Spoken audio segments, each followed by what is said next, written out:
इसके पहले की क्लास में हम लोगों ने राष्ट्रीय मानव अधिकार आयोग को पढ़ा था, ठीक है। और राष्ट्रीय मानव अधिकार आयोग में जितनी बातें बताई गई हैं उस अधिनियम के अंतर्गत लगभग वही सारी बातें राज्य के लिए भी बताया गया है। आप जानते हैं, जब मैंने आपको राष्ट्रीय मानव अधिकार आयोग पढ़ाया था उसमें भी मैंने आपको ये बात बताया था कि जितने आदेश, जितनी भी बातें राष्ट्रीय मानव अधिकार आयोग के लिए बताई गई वही सारी बातें राज्यों के लिए भी बताई गई।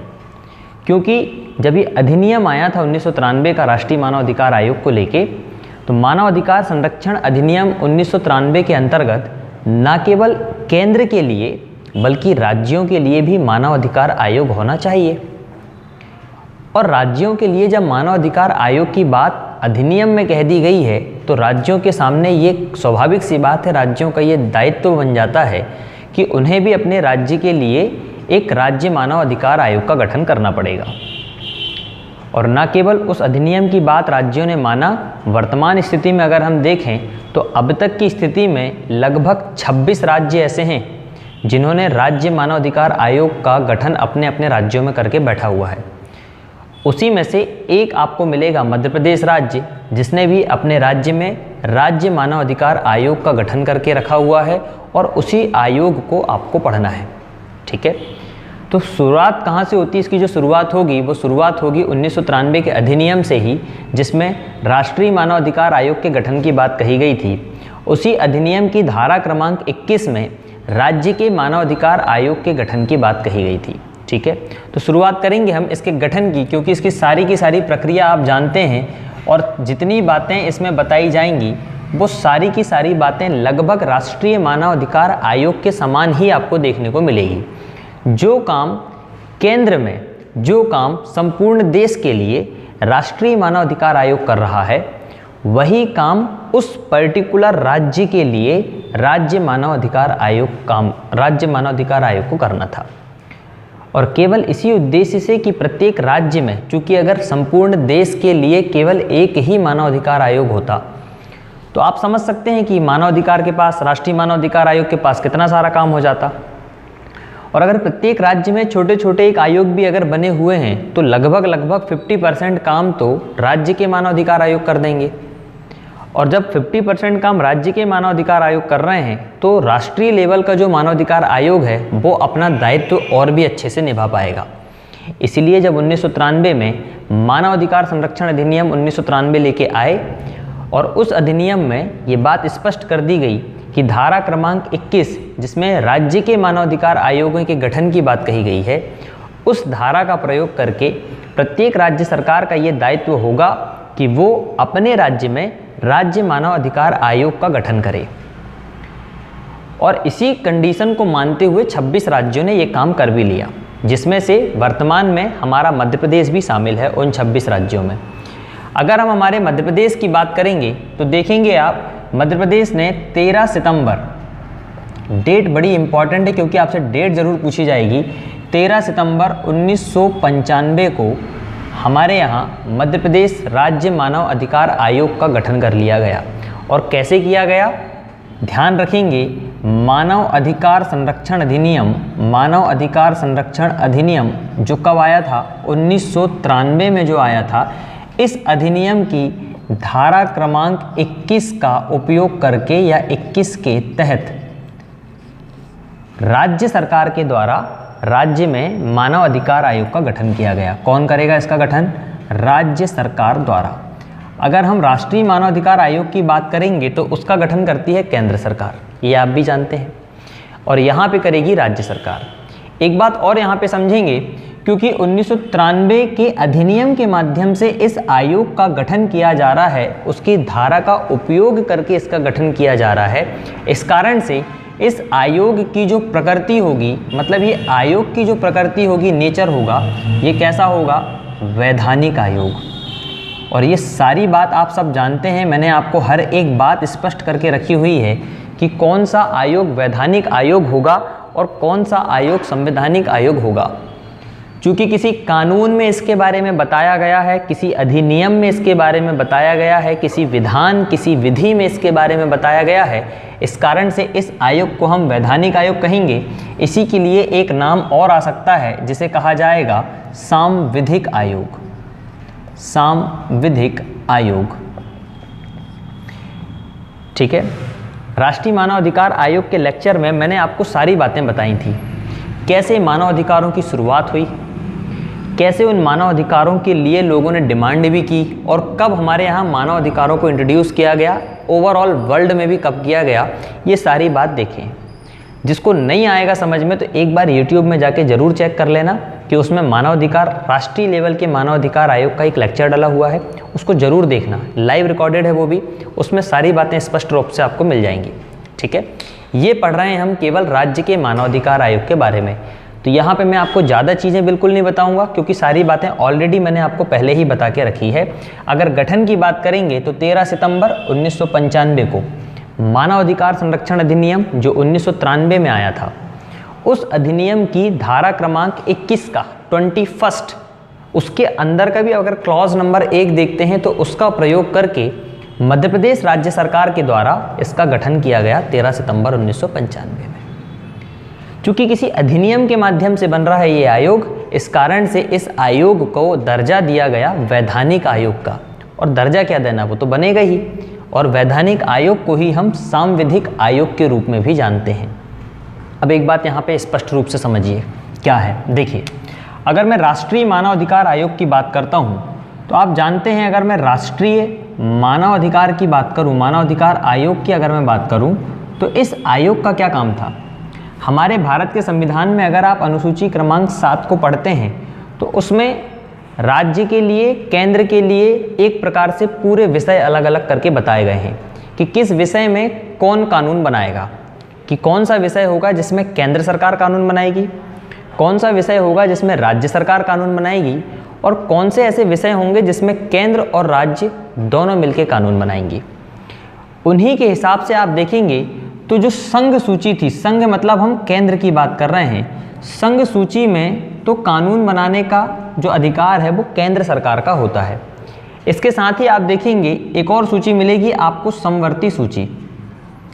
समवर्ती सूची में भी आप देखेंगे, समवर्ती सूची को अगर आप ध्यान से समझेंगे तो इसमें आप देखेंगे संघ में आप केंद्र बनाएगा कानून, और समवर्ती सूची में केंद्र प्लस राज्य दोनों मिलकर यहाँ पे कानून बना सकते हैं। और एक और सूची आपको देखने को मिलेगी, उस सूची का नाम है राज्य सूची। इस राज्य सूची में देखा जाए तो मुख्य रूप से राज्य सरकार ही कानून बनाती है, परंतु संसद को अगर ऐसा लगता है कि कोई विषय बहुत इम्पॉर्टेंट है और वो विषय राज्य सूची का विषय है, जैसे कृषि, अभी हाल ही में कृषि बिल बना था, तो जो कृषि बिल है, कृषि जो सब्जेक्ट है वो राज्य का सब्जेक्ट है, परंतु कानून किसने बना दिया, उसमें संसद ने बना दिया। तो संसद के पास ये अधिकार है कि वो राज्य सूची में भी अगर उसे लगता है तो उस राज्य सूची के विषय पे भी संसद कानून बना सकती है, परंतु इसके लिए कौन सिफारिश करता है, राज्य कर लेते हैं। ये एक अलग मुद्दा है, बस हमें यहाँ पे जो बातें समझनी है उसको ध्यान से देखेंगे। अगर मैं राष्ट्रीय मानवाधिकार आयोग की बात करता हूँ तो राष्ट्रीय मानवाधिकार आयोग संघ सूची और समवर्ती सूची, इन दोनों के वे विषय जिनका संबंध मानवाधिकार से है, उन विषयों के ऊपर कानून बनाना, कानून तो नहीं कहेंगे हम, उसके संरक्षण के लिए ये काम करते हैं। परंतु अगर कोई ऐसा विषय जो राज्य सूची से संबंधित है, राज्य का विषय है और वो मानव अधिकार से संबंधित है, तो उस पे काम करने का काम किसका होगा, राज्य मानव अधिकार आयोग का होगा। न केवल राज्य सूची बल्कि समवर्ती सूची के वे विषय जिस पे राज्य को हमेशा कानून बनाना पड़ता है या राज्य उसमें ज़्यादा हावी होता है, उन विषयों पे भी जिनका संबंध मानवाधिकार से संबंधित है, उन विषयों पे भी काम करने का काम होगा किसका, राज्य के मानवाधिकार आयोग का। तो दो बातें यहाँ से आपको स्पष्ट रखना है कि राज्य मानवाधिकार आयोग केवल संघ सूची की बात नहीं कर रहा हूँ मैं, केवल समवर्ती और राज्य सूची के वे विषय जिनका संबंध मानवाधिकार से संबंधित होता है, उन विषयों पे अपना काम करने के लिए ये क्या करते हैं, प्रस्ताव पारित करते हैं या काम करते हैं। तो इस आयोग का कार्य समवर्ती सूची और राज्य सूची के विषयों जिनका संबंध मानवाधिकार से है उस पे काम करना है। जबकि राष्ट्रीय मानवाधिकार आयोग का देखा जाए तो राष्ट्रीय मानवाधिकार संघ सूची में भी काम करेगा, समवर्ती सूची में भी काम करेगा। और याद रखना, राष्ट्रीय मानवाधिकार आयोग चूंकि एक नेशनल लेवल की संस्था है और नेशनल लेवल संस्था के पास ये अधिकार होता है कि अगर उसे लगता है कि किसी राज्य सूची के विषय जो मानवाधिकार से भी संबंधित हैं उस पर अगर उसे कुछ काम करना होगा तो भी कर सकता है, उसे कोई मना नहीं करेगा। ठीक है, तो मुख्य रूप से राज्य मानवाधिकार आयोग समवर्ती और राज्य सूची के वे विषय जिसमें मानवाधिकार का संबंध होता है उन विषयों की निगरानी, उन विषयों पे काम करने के लिए राज्य मानवाधिकार आयोग गठित किया जाता है। ठीक, एक बात और यहाँ स्पष्ट रखेंगे आप, ऑलरेडी मैंने आपको बताया है कि राष्ट्रीय मानवाधिकार आयोग जो होगा वो संघ सूची के विषय, समवर्ती सूची के विषय और राज्य सूची के विषय जिनका संबंध मानवाधिकार से होगा उन विषयों पे राष्ट्रीय मानवाधिकार आयोग बिल्कुल आराम से काम कर सकता है, कोई दिक्कत वाली बात नहीं है। परंतु कोई विषय जो राज्य सूची से संबंधित है जिस पे काम करने का अधिकार किसका था, राज्य मानवाधिकार आयोग का था, जिसका संबंध मानवाधिकार के उल्लंघन से रहा होगा किसी विषय का, परंतु वर्तमान स्थिति में उस विषय पे काम कौन कर रहा है, राष्ट्रीय मानवाधिकार आयोग उसमें एक्शन लेके बैठा हुआ है या उसका शिकायत वहाँ जा चुकी है। तो ऐसा विषय जो राज्य सूची से तो संबंधित है, मानवाधिकार से भी संबंधित है, परंतु उस पर सुनवाई अभी फिलहाल कौन कर रहा है, राष्ट्रीय मानवाधिकार आयोग कर रहा है, तो ऐसे वे सभी विषयों पे राज्य मानवाधिकार आयोग काम नहीं करेगा। ठीक है, काम नहीं करेगा का तात्पर्य होगा कि उन विषयों पे जांच नहीं करेगा।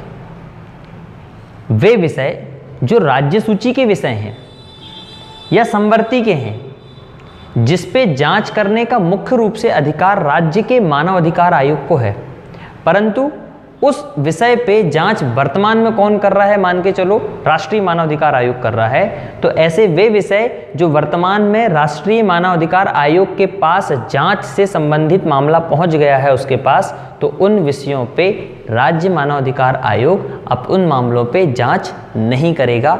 ये बात ध्यान आपको रखना है। ठीक है, तो ये छोटी छोटी बातें हैं पर जो आपसे पेपर में पूछी जाएंगी ये जरूरी कॉन्सेप्ट हैं आपके लिए। और जैसा कि मैं आपको पहले भी बता चुका हूं कि इसी अधिनियम की धारा 21 का उपयोग अभी तक वर्तमान में आप देखेंगे 26 राज्यों ने इस धारा का उपयोग करके राज्य मानवाधिकार आयोग का गठन करके रखा हुआ है, जिसमें से एक राज्य आपको देखने को मिल रहा है, कौन सा, मध्य प्रदेश, जिसके बारे में वर्तमान में हम यहाँ पे पढ़ रहे हैं। ठीक है, तो गठन देखेंगे 13 सितंबर 1995 को हुआ, राष्ट्रीय मानवाधिकार संरक्षण अधिनियम 1993 की धारा 21 का उपयोग करके राज्य सरकार ने इसका गठन किया। प्रकृति देखेंगे, चूंकि एक अधिनियम के माध्यम से बना है तो ये क्या है, वैधानिक आयोग है और एक सांविधिक आयोग है।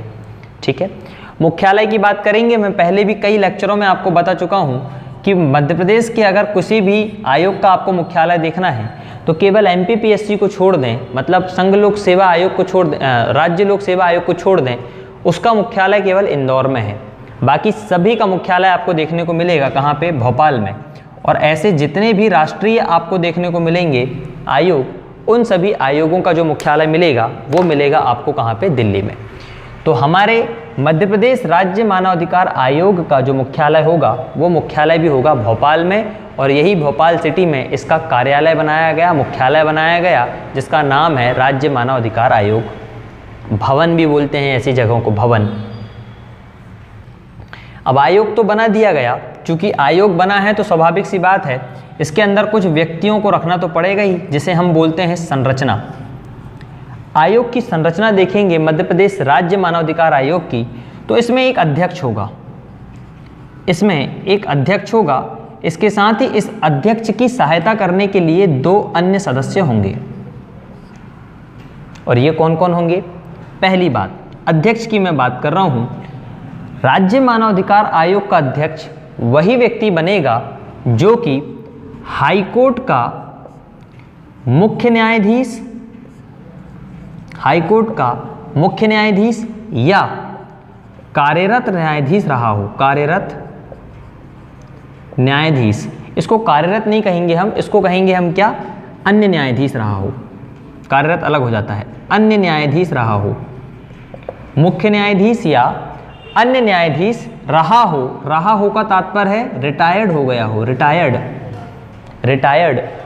समझिए एक बार और, राज्य मानवाधिकार आयोग का अध्यक्ष वह व्यक्ति बनेगा जो उच्च न्यायालय का या तो न्यायाधीश कभी रहा हो या मुख्य न्यायाधीश रहा हो।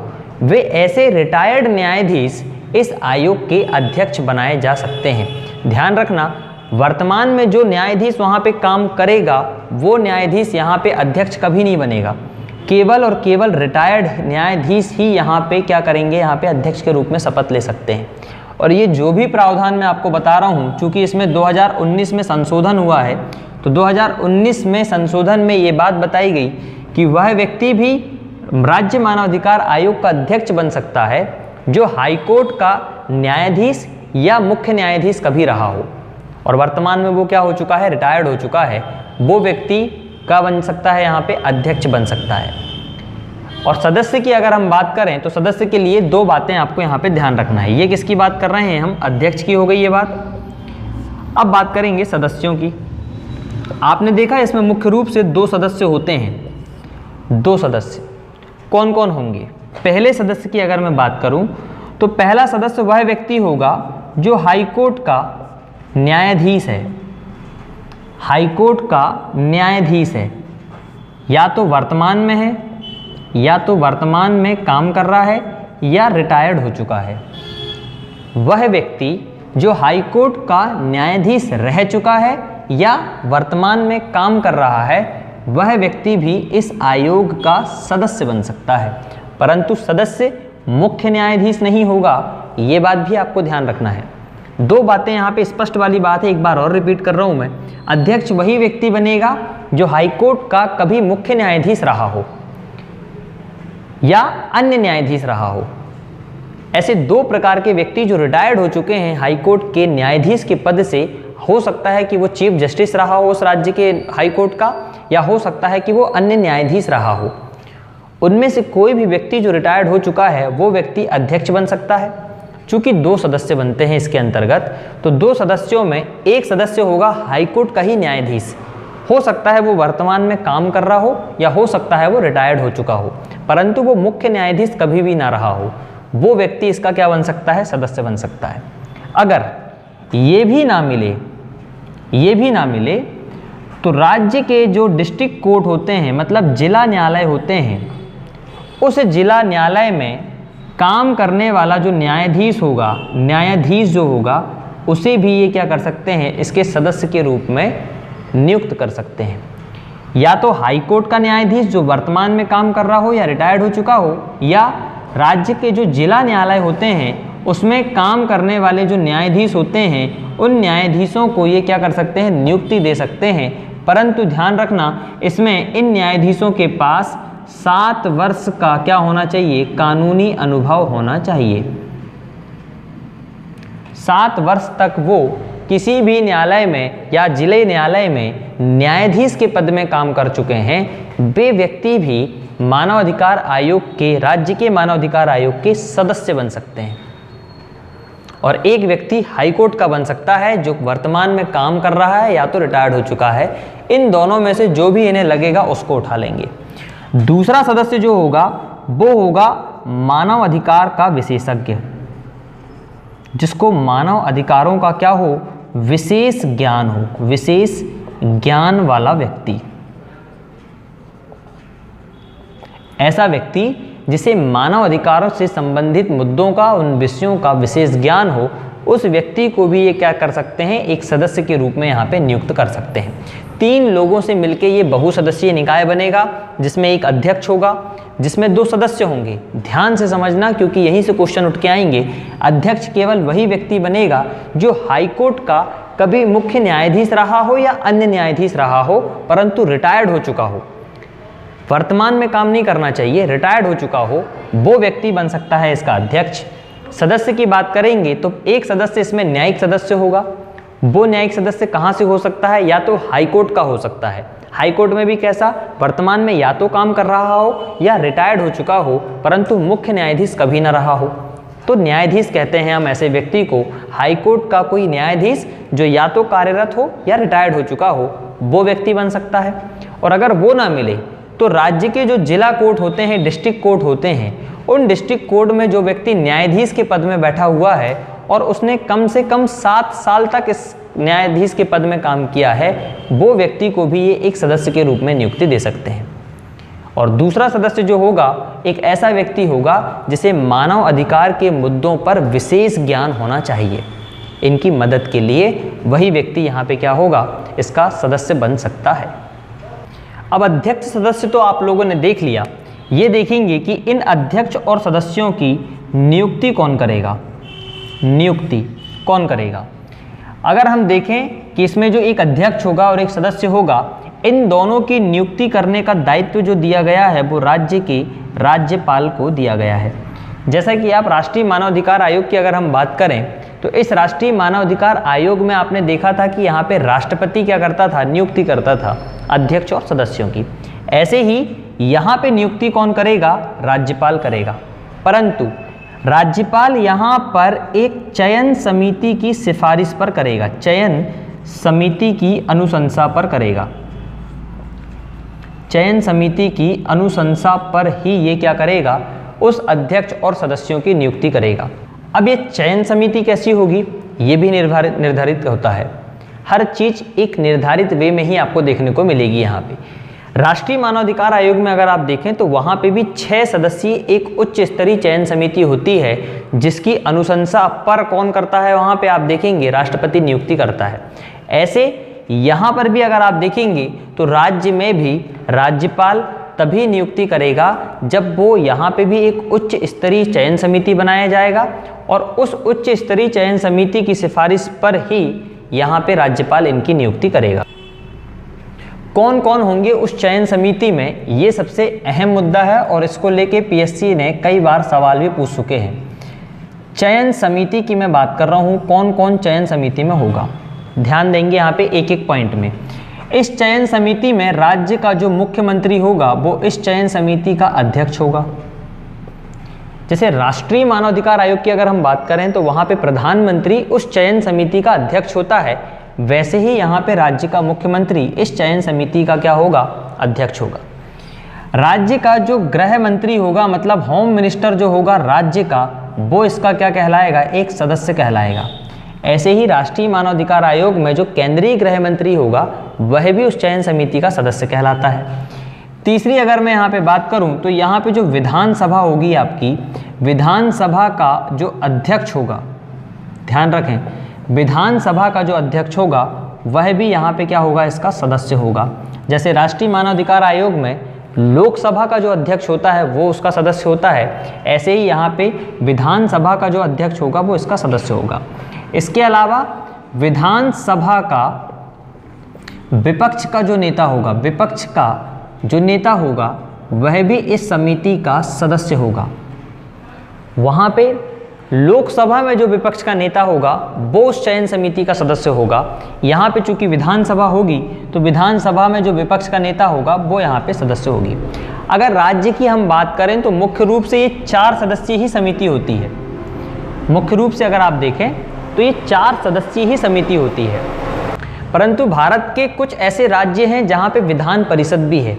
ऐसे वर्तमान में 6 राज्य बचे हैं, पहले 7 हुआ करते थे, परंतु जम्मू कश्मीर को अब यूनियन टेरिटरी बना दिया गया है। इस कारण से वर्तमान में अभी 6 राज्य हैं। कौन कौन से राज्य हैं? आंध्र प्रदेश, तेलंगाना, बिहार, उत्तर प्रदेश, कर्नाटक और महाराष्ट्र। ये ऐसे 6 राज्य हैं जिन राज्यों में क्या है, आपके देखेंगे आप इन 6 राज्यों में विधान परिषद है। क्या है यहाँ पे? विधान परिषद। जैसे हमारे केंद्र में लोकसभा के साथ साथ राज्यसभा होती है, ऐसे ही भारत के पहले राज्यों में क्या था कि विधानसभा के साथ साथ विधान परिषद भी होती थी और उस विधान परिषद का काम होता था कि वो कानून बनाने में मदद करे राज्य की। अब वर्तमान में ऐसे बहुत सारे राज्यों ने विधान परिषद को खत्म कर दिया है, भंग कर दिया है, उसको खत्म कर दिया है। ये खत्म करने का काम मुख्य रूप से संसद करती है। तो वर्तमान में 6 ऐसे राज्य बचे हुए हैं जहाँ पे विधान परिषद है। अब ऐसे राज्यों में चयन समिति क्या होगी? जिन राज्यों में विधान परिषद होगा उन राज्यों में इनकी मेंबरों की संख्या थोड़ी सी बढ़ जाएगी। क्योंकि विधान परिषद है इसलिए यहाँ का जो अध्यक्ष होगा, मतलब विधान परिषद का जो अध्यक्ष होगा वह भी इसका क्या बन जाएगा, यहाँ पे अब सदस्य बन जाएगा, क्योंकि विधान परिषद है। अगर हम राष्ट्रीय मानवाधिकार आयोग की बात करें तो राष्ट्रीय मानवाधिकार आयोग में आपने देखा था कि जो राज्यसभा का सभापति नहीं, उपसभापति वहाँ का सदस्य होता है। परंतु हमारे यहाँ विधानसभा में आप देखेंगे चूंकि इसका अध्यक्ष होता है तो इसका अध्यक्ष ही हम यहाँ पे सदस्य नियुक्त करेंगे, परंतु राज्यसभा में जो उसका सभापति होता है या अध्यक्ष होता है वो तो उपराष्ट्रपति होता है। तो उपराष्ट्रपति को इस चयन समिति में नहीं रखा जा सकता था, इस कारण से राज्यसभा का उपसभापति वहाँ पे सदस्य होता है और यहाँ पे विधान परिषद का जो अध्यक्ष होगा वह इसका सदस्य होगा। इसके अलावा छठा जो मेंबर होगा इसमें विधान परिषद का जो विपक्ष का नेता होगा वो विपक्ष का नेता भी इस समिति का क्या होगा, सदस्य होगा। 6 सदस्य यहाँ पे भी होंगे, 6 सदस्य राष्ट्रीय मानवाधिकार आयोग की चयन समिति में भी होंगे। कौन कौन होंगे? राज्य का मुख्यमंत्री जो इस चयन समिति का अध्यक्ष होगा, राज्य का होम मिनिस्टर जो इस चयन समिति का सदस्य होगा, इसके अलावा विधानसभा का जो अध्यक्ष होगा वो इसका सदस्य होगा, विधानसभा का जो विपक्ष का नेता होगा वह भी इसका सदस्य होगा। इसके साथ वे राज्य जिनमें विधान परिषद बनाई गई हैं या जिनमें विधान परिषद हैं, ऐसे 6 राज्य हैं हमारे भारत में, जिसमें आंध्र प्रदेश, तेलंगाना, महाराष्ट्र, कर्नाटक, बिहार और उत्तर प्रदेश, ये 6 राज्य हैं जहां पे विधान परिषद है। ऐसे राज्यों के मानवाधिकार आयोग के अध्यक्ष और सदस्यों की जब नियुक्ति की जाएगी तो उन राज्यों में चयन समिति में 6 सदस्य हो जाते हैं। वहाँ पे भी मुख्यमंत्री होगा, होम मिनिस्टर होगा, विधानसभा का अध्यक्ष और विधानसभा का विपक्ष का नेता तो होगा ही, इसके अलावा विधान परिषद का जो अध्यक्ष होगा वह भी शामिल होगा सदस्य के रूप में, और विधान परिषद का जो विपक्ष का नेता होगा वह भी सदस्य के रूप में वहाँ पे शामिल होगा। क्लियर है यहाँ तक? जब तक ये चयन समिति सिफारिश नहीं करेगी किसी नाम के ऊपर तब तक राज्यपाल इसकी नियुक्ति नहीं करेगा। ठीक है। इसके अलावा अगर इस चयन समिति को लगता है कि हमें कोई न्यायिक सदस्य की भी आवश्यकता है तो इसमें एक एडिशनल व्यक्ति को भी जोड़ा जा सकता है। वो कौन हो सकता है? हाईकोर्ट का कोई कार्यरत न्यायाधीश, हाईकोर्ट का कोई कार्यरत या डिस्ट्रिक्ट कोर्ट का कोई कार्यरत न्यायाधीश, कोई कार्यरत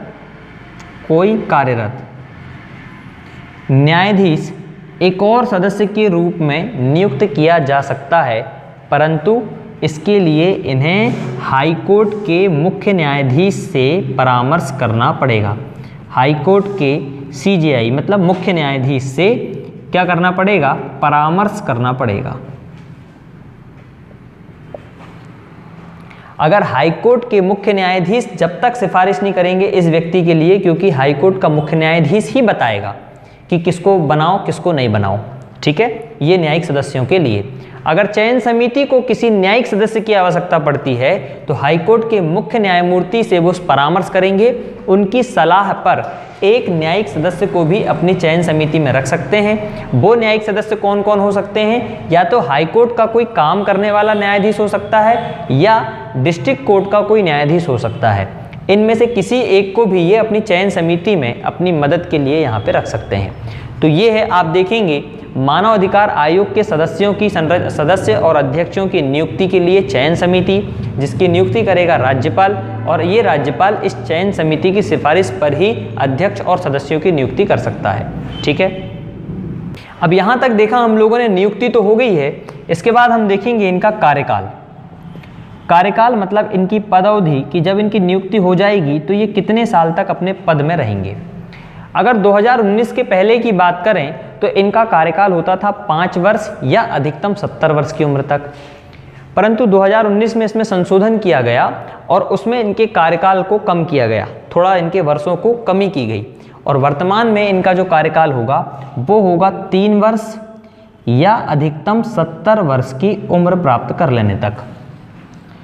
2 बातें स्पष्ट है, या तो वो व्यक्ति 3 वर्ष की उम्र तक रहेगा या 70 वर्ष अगर उसने प्राप्त कर लिया है तो फिर उसको रिटायर्ड होना पड़ेगा।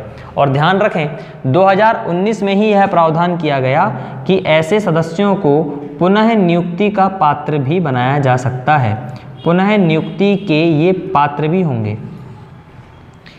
एक व्यक्ति अगर अध्यक्ष बन गया है तो दोबारा फिर से अध्यक्ष बन सकता है, कोई व्यक्ति सदस्य बन गया है तो दोबारा फिर से सदस्य बन सकता है, और उसी व्यक्ति को फिर से नियुक्त भी किया जा सकता है राज्यपाल के द्वारा, और उसी व्यक्ति के नाम की सिफारिश ये चयन समिति भी कर सकती है।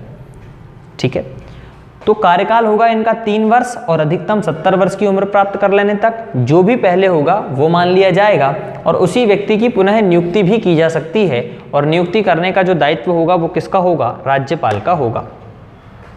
पर यहाँ पे ध्यान रखने वाली केवल एक बात है जो आमतौर पे आपसे पेपर में पूछी जाएगी कि इन अध्यक्ष और सदस्यों को पदमुक्त कौन कर सकता है या त्यागपत्र कौन दिला सकता है। ध्यान रखना, बड़ा इंपॉर्टेंट पॉइंट है ये वाला, पदमुक्त करने वाला या त्यागपत्र दिलाने वाला राज्य मानवाधिकार आयोग के अध्यक्ष हो या सदस्य हो, इनको पदमुक्त करने का या इनको अपने पद से हटाने की जो शक्ति होगी वो भारत के राष्ट्रपति के पास होगी। राष्ट्रपति के द्वारा ही इन्हें हटाया जा सकता है, ना कि राज्यपाल के द्वारा।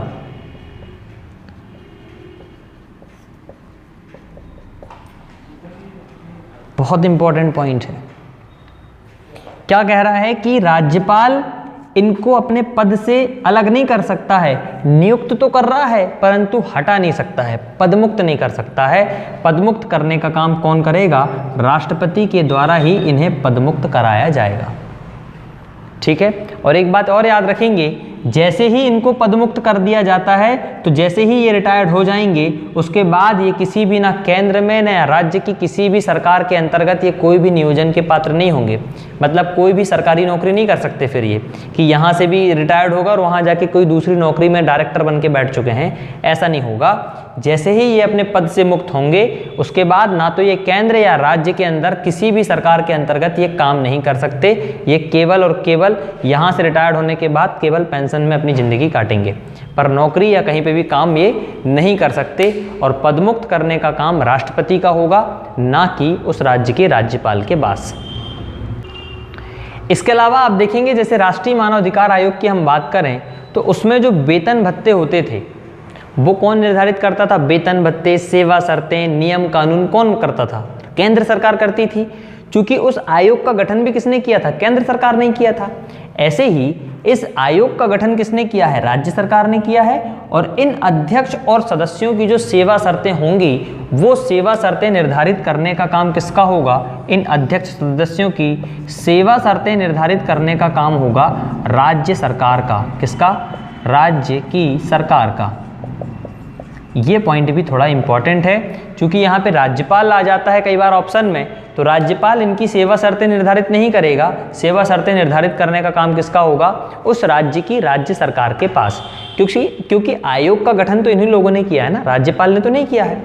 आयोग का गठन राज्य की सरकार ने किया है, और राज्य की सरकार ने किया है तो इनके लिए नियम कानून, सेवा शर्तें, इनका वेतन भत्ता कि कितना बड़ा घर मिलना चाहिए, कितनी सैलरी मिलना चाहिए, क्या नियम होने चाहिए इनके लिए, कैसी कार्रवाई होनी चाहिए, ये सारा कुछ निर्धारित करने का काम किसका होगा? राज्य सरकार के पास ही होगा। ठीक है। क्या फैसिलिटी इनको दी जाए, ये सारी बातें निर्धारित करेगी राज्य सरकार। ठीक। इसके बाद आप देखेंगे कि यही लोग जो काम कर रहे हैं, कौन लोग? अध्यक्ष और सदस्य मिलके जो राज्य के लिए मानव अधिकार के मामलों की जांच करते हैं, तो ये अपने सालाना एक रिपोर्ट बनाएंगे जिसको हम कहते हैं वार्षिक रिपोर्ट। क्या कहते हैं? वार्षिक रिपोर्ट। ये वार्षिक रिपोर्ट इन्हें पेश करना होता है प्रत्येक साल। हर साल की रिपोर्ट ये किसे पेश करेंगे? राज्य की सरकार को ही पेश करेंगे। और ये राज्य सरकार इस रिपोर्ट को फिर कहाँ रखती है? विधानमंडल में रखती है। और उस विधानमंडल में इस बारे में चर्चा की जाएगी कि इन्होंने साल भर जो काम किया है वो कौन कौन सा काम किया है। ठीक है। तो जो वार्षिक रिपोर्ट होगी राज्य सरकार को पेश करना पड़ेगा इस आयोग को कि इन्होंने साल भर कौन कौन सा काम किया है। इसके अलावा चूंकि आप देखेंगे तो लगभग सारी जो महत्वपूर्ण बातें हैं वो लगभग यहाँ पे पूरी हो चुकी हैं। इसके इंपॉर्टेंट बातें कुछ ओरली में आपको जैसे बताना चाहूँगा। जैसे एक क्वेश्चन आपसे पूछा जाएगा हमेशा कि ये जो मध्य प्रदेश राज्य मानवाधिकार आयोग है इसका एक आदर्श वाक्य है, लोगो है, लोगो जिसको हम मोटो बोलते हैं, जो नीचे लिखा रहता है ना। जैसे हम लोगों का लोगो क्या है? Destination of success. ऐसे ही इनका भी एक क्या है? लोगो है, एक आदर्श वाक्य है। उस आदर्श वाक्य के बारे में आपसे पूछा जा सकता है। तो मध्य प्रदेश का जो राज्य मानवाधिकार आयोग है इसका आदर्श वाक्य है, हम सब बराबर, बराबर हमारे अधिकार। ये आदर्श वाक्य को थोड़ा सा याद रखेंगे, हम सब बराबर, बराबर हमारे अधिकार। ठीक है, समझ जाओगे आप। हम सब बराबर, बराबर हमारे अधिकार मध्य प्रदेश राज्य मानव अधिकार आयोग का आदर्श वाक्य है, मोटो वाक्य है, जो लिखा रहता है, जिसको पढ़ के हमें पता चलता है कि इनका क्या उद्देश्य है। हम सब बराबर, बराबर हमारे अधिकार मध्य प्रदेश के राज्य मानव अधिकार आयोग का आदर्श वाक्य है। इसके अलावा अगर हम इसके प्रथम अध्यक्ष की बात करेंगे तो जो प्रथम अध्यक्ष हैं इसके हबीब उल्लाह मध्य प्रदेश राज्य मानव अधिकार आयोग के प्रथम अध्यक्ष के रूप में नियुक्त हुए हैं। प्रथम अध्यक्ष नाम है हबीब उल्लाह, मध्य प्रदेश राज्य मानव अधिकार आयोग के प्रथम अध्यक्ष के रूप में नियुक्त हुए हैं हबीब उल्लाह। और वर्तमान अध्यक्ष की अगर हम बात करें तो वर्तमान अध्यक्ष हैं यहाँ के नरेंद्र कुमार जैन। और वर्तमान की बात करेंगे तो वर्तमान में है वर्तमान नरेंद्र कुमार जैन। वैसे जब पेपर देने जाएंगे तो इसको एक बार अपडेट करेंगे हम, परंतु केवल अभी वर्तमान में जो है उसको तो नाम ध्यान में रख ही लो। नरेंद्र कुमार जैन कौन है? वर्तमान में राज्य मानव अधिकार आयोग के अध्यक्ष हैं, जो कि राज्य मानव अधिकार को संचालित कर रहे हैं मध्य प्रदेश के। तो ये है पूरी डिटेल मध्य प्रदेश के राज्य मानव अधिकार आयोग की। इसके अलावा एक बात इसमें और आपसे पूछा जाएगा, विशेष न्यायालय जो गठित किया जाता है राज्य के लिए या राष्ट्रीय के लिए, इन दोनों के लिए मानव अधिकार न्यायालय का गठन किया जाता है। उस मानव अधिकार न्यायालय के बारे में थोड़ी सी बातें समझ लीजिए क्या है। अगर आप 1993 के अधिनियम को ध्यान से पढ़ें तो उस 1993 के अधिनियम में धारा क्रमांक 30 को पढ़ेंगे तो आप पाएंगे इसमें मानव अधिकार न्यायालय की बात कही गई है। मानवाधिकार न्यायालय की बात कही गई है। क्या है मानव अधिकार न्यायालय? आप जानते हैं कि इनके ऊपर वर्कलोड ना बढ़ जाए, आप जानते हैं कि इनके लिए बहुत ज़्यादा प्रेशर ना बन जाए, और जो मामले इनके सामने आएंगे उनका त्वरित निपटान करने के लिए, फटाक करके उनकी जांच करके उसमें निर्णय देने के लिए एक मानव अधिकार न्यायालय का गठन किया जाता है धारा क्रमांक 30 का प्रयोग करके। उस राज्य के हाईकोर्ट के मुख्य न्यायाधीश से पहले परामर्श करना पड़ेगा, और वो राज्य के मुख्य न्यायाधीश होंगे, जो हाईकोर्ट के मुख्य न्यायाधीश होंगे, वो जब तक किसी न्यायालय को मानवाधिकार न्यायालय के रूप में संदर्भित नहीं करेंगे तब तक सरकार उसको बना नहीं सकती। वैसे मानवाधिकार न्यायालय को गठित करने का काम करती है राज्य सरकार, परंतु इसमें सबसे पहले तहकीकात कौन करेगा? हाई कोर्ट के मुख्य न्यायाधीश इसमें सबसे पहले तहकीकात करेंगे। जब तक उनकी सिफारिश नहीं होगी, जब तक उनकी अनुशंसा नहीं होगी, जब तक उनकी रिकमेंडेशन नहीं होगी, तब तक मानवाधिकार न्यायालय का राज्य सरकार गठन नहीं कर सकती। कैसे करेगी? कोई भी सत्र न्यायालय है मान के चलो हमारे यहाँ का, या कोई भी डिस्ट्रिक्ट कोर्ट है, अगर सुप्रीम कोर्ट के मुख्य हाई कोर्ट के मुख्य न्यायाधीश अगर बोल देते हैं कि ये जिले का जो न्यायालय है इस राज्य के लिए मानवाधिकार न्यायालय के रूप में काम करेगा, तो वो बन सकता है। राज्य सरकार उसको मानवाधिकार न्यायालय बना देती है, और जितने भी मानवाधिकार से संबंधित मामले होंगे उनकी सुनवाई अब कहाँ होने लगती है? उस न्यायालय में होने लगती है। तो जो डिस्ट्रिक्ट कोर्ट हैं, हाई कोर्ट हैं, यहाँ का वर्कलोड क्या हो जाएगा? कम हो जाएगा। जल्दी से लोगों को क्या मिल जाता है? वहाँ पे निर्णय या न्याय मिल जाता है। तो मानवाधिकार न्यायालय आपको देखने को मिलेगा। इसी के साथ साथ आप एक धारा और याद रखेंगे, धारा क्रमांक 31, जिसमें बताया गया है इस मानवाधिकार के लिए एक विशेष लोक अभियोजक की नियुक्ति होगी। विशेष लोक अभियोजक कहने का तात्पर्य ये जो मानवाधिकार न्यायालय बनाया जाएगा धारा 30 का प्रयोग करके, इस धारा के अंतर्गत जो मानवाधिकार न्यायालय बनेगा उस न्यायालय में एक विशेष अधिकारी की नियुक्ति होगी, जिसे कहा जाएगा विशेष लोक अभियोजक। कौन होगा?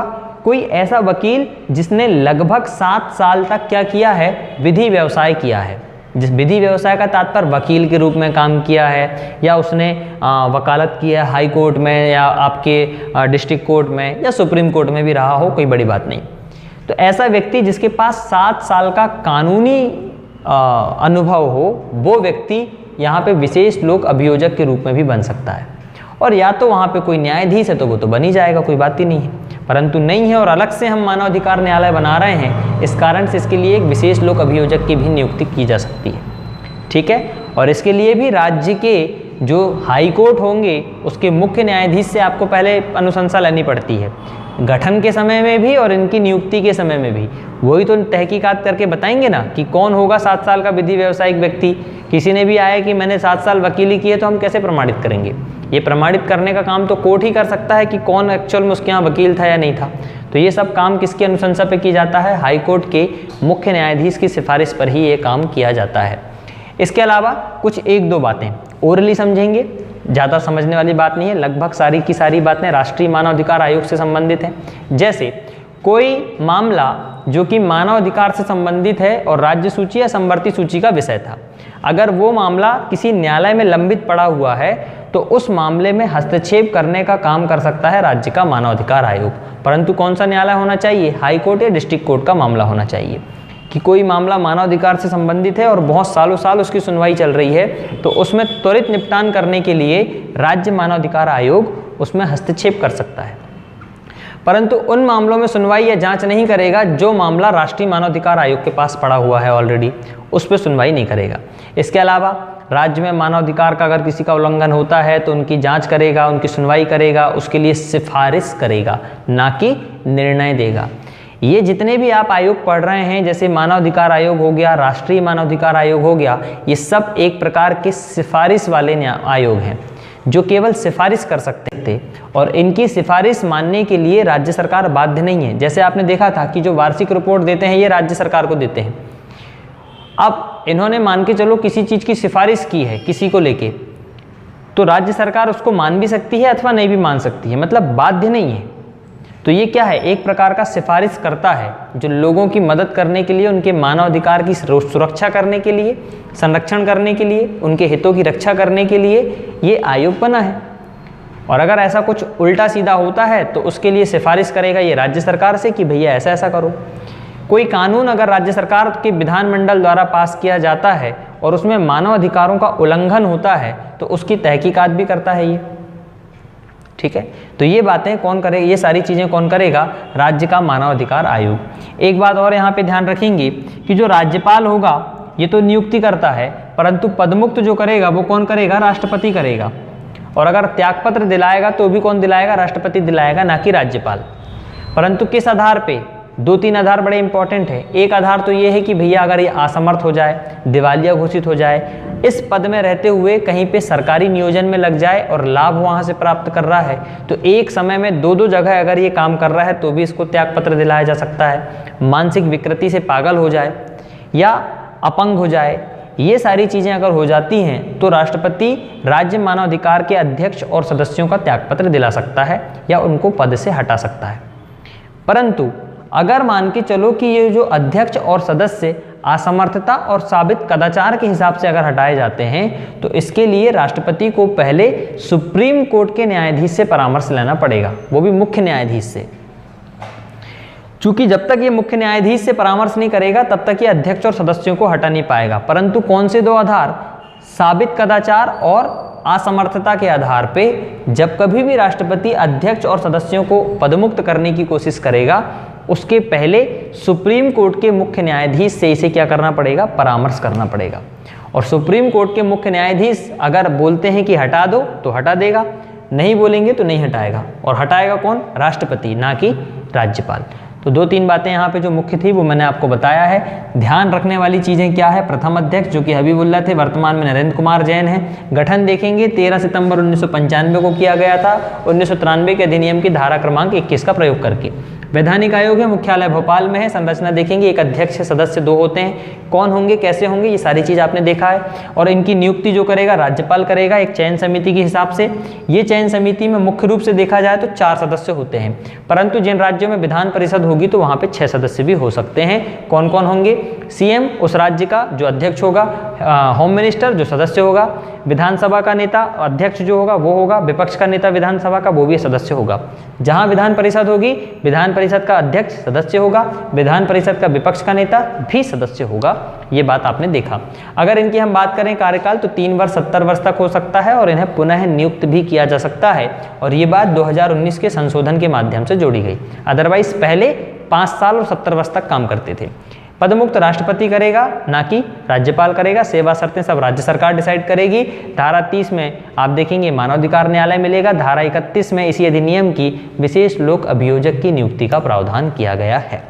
तो ये है आपका राज्य मानव अधिकार आयोग के बारे में, जो कि मध्य प्रदेश का राज्य मानव अधिकार आयोग था। पेपर के लिए उतना ही जरूरी जितना आपके लाइफ के लिए होगा।